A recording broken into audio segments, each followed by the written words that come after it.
Well, aren't you just a sight for old eyes? Granny B's mighty glad you stopped by.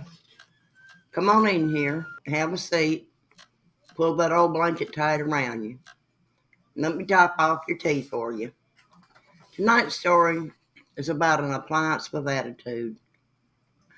That's right, a good old fashioned radio that came with a whole lot more than just a snooze button. I call this story a radio with attitude.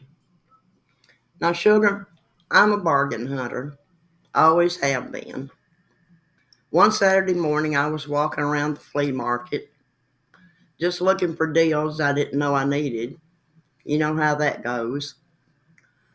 Well, I came across this cute little AM FM clock radio.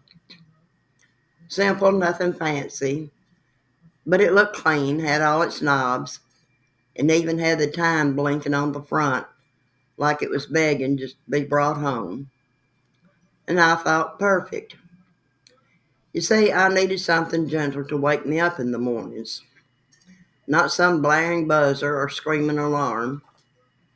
Granny B does not do well with sudden loud noises before coffee. So I took this radio home, wiped it down with some Clorox wipes, and set it to my favorite FM classical radio station. You know, a little solo and some Mozart to raise with grace. Turned out the lights, laid my head down, slept like a baby, until bam, bam, bam, woke me up with a start, guitars wailing, some man screaming like a banshee about fire and rage. Lord have mercy. I sat up so fast I nearly threw my back out. I looked at that little radio and said, now what in tarnation was that? I figured I must have set it to the wrong station. You know what happens.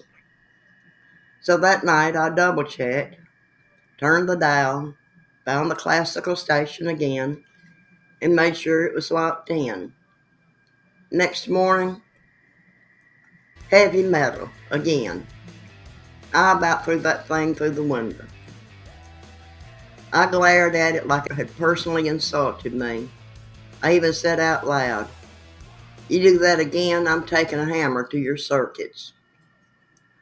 Now, I ain't proud of threatening household electronics, but I'm also not about to be woken up by devil music before my first sip of caffeine. So I said it again. This time, I taped the dial in place. Thought maybe it was just slipping loose.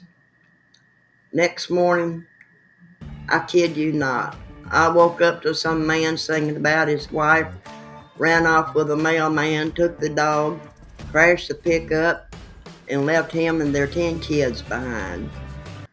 What in the country soap opera hell was going on? That evening I had a serious talk with that radio, set it down on the kitchen counter, looked it square in the dial and said, you listen here. You're here to make my mornings better, not worse. I don't want no howling guitars, sad cowboy tales, or Satan's playlist. Understand? Then I pulled out the super glue and sealed that dial shut. Oh, yes, I did. A little dab right there on the edge, just enough to say, you're done moving, my friend. The next morning, Bach, sweet, calm, beautiful Johann Sebastian Bach. And I've been waking up to violins and gentle piano ever since. No metal, no country heartbreak, no supernatural sabotage, just peace. That little radio, still with me and still respectful because it knows who's boss.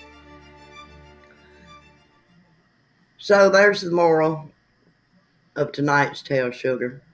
Sometimes even the smallest things can carry the biggest attitudes. And when your electronics start acting up, maybe, just maybe, they're tuned into something else.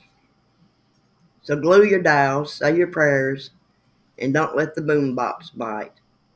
Until next time, keep your music soft, your morning sweet, and your haunted radios where you can see them.